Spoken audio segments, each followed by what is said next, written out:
सूरज की किरणें जमीन तक पहुंचने के लिए संघर्ष करती थीं। वहीं पर एक अनोखा दृश्य देखने को मिला। जंगल के बीचों बीच एक पुरानी जंग लगी कार खड़ी थी।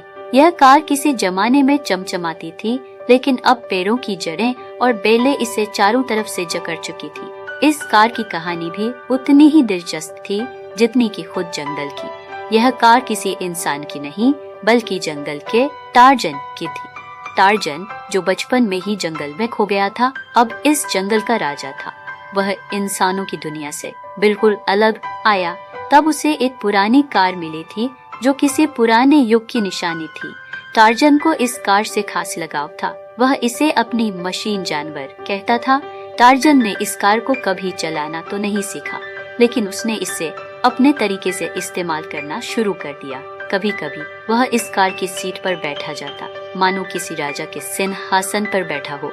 कार के आसपास के जानवर भी इसे देखकर, बंदर, हाथी और पक्षी, सभी इस कार के इर्द गिर्द खेलते और टार्जन के साथ मस्ती करते।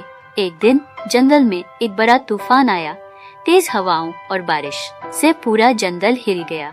टार्जन ने अपने जानवर दोस्तों को सुरक्षित जगह पर पहुंचाया, लेकिन उसकी कार तूफान की चपेट में आ गई। एक विशाल पेड़ गिरा और कार को पूरी तरह से ढक लिया।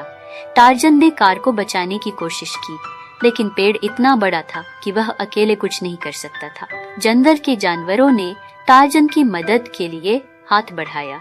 हाथी ने अपनी ताकत से पेड़ को उठाया और बंदरों ने मिलकर बेलों को काटा। आखिरकार कार फिर से बाहर आ गई। टार्जन ने मुस्कुराते हुए अपनी मशीन जानवर को देखा।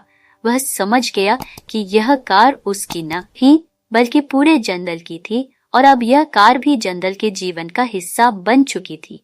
इस तरह टार्जन और उसकी कार की कहानी जंगल में हमेशा के लिए अमर हो गई।